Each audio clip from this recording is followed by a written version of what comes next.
Prorocké varovanie dňa 21. novembra 2024.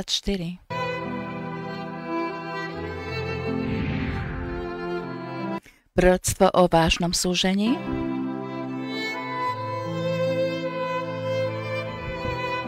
Prichádzajúcom do Tanzánie.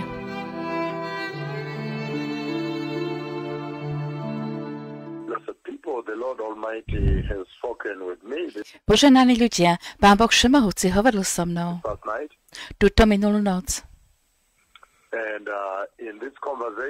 A v tomto rozhovore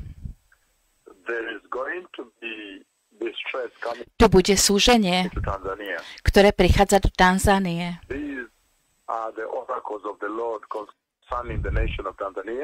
Toto je posolstvo Pána vzhľadom na národ Tanzánie.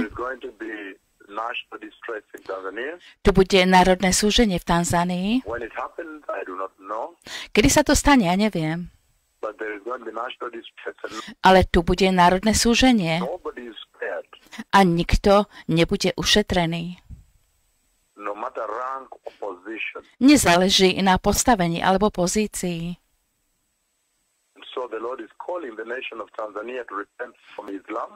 Takže Pán Boh Všemohúci povoláva národ Tanzánie, aby činili pokánie z islámu a čarodejníctva.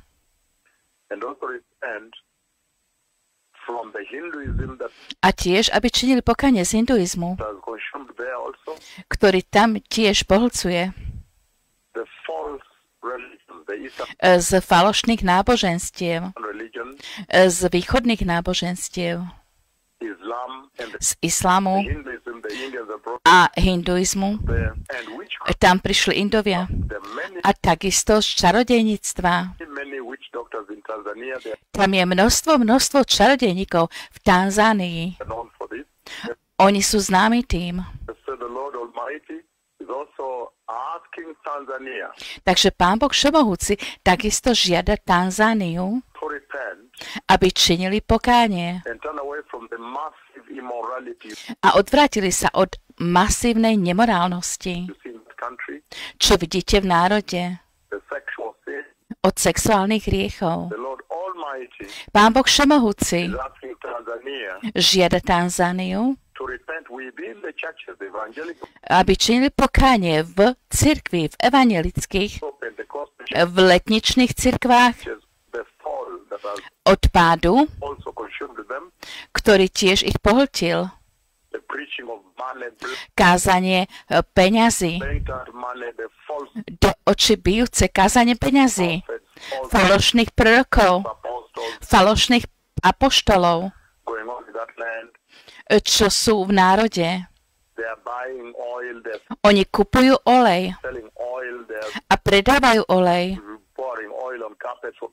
a vylievajú olej na koberec, aby ľudia potom chodili. Takéto veci sa tam dejú v Tanzánii.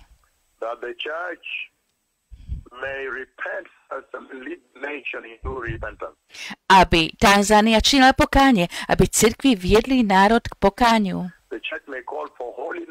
aby cirkvi volali po svetosti, po svetom návrate k spravodlivosti a pripravili cestu pre slávny príchod Mesiáša. Cirkvi v Tanzánii sú v odpadnutí a Pán hovoril so mnou o tomto páde. Niekedy nájdete, že tam pastori hovoria,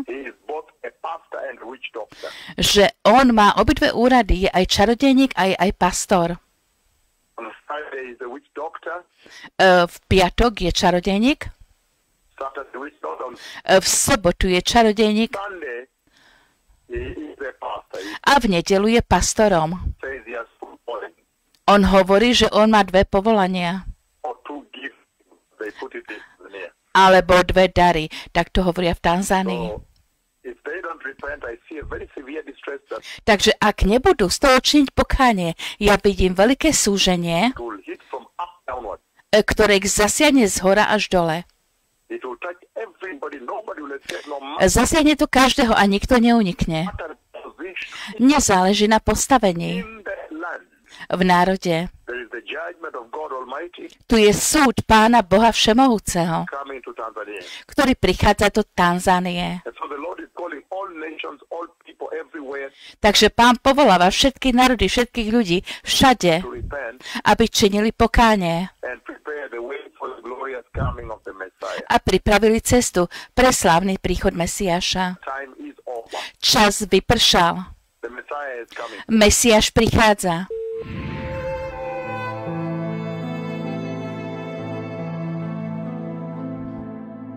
Pripravte cestu. Mesiáš prichádza.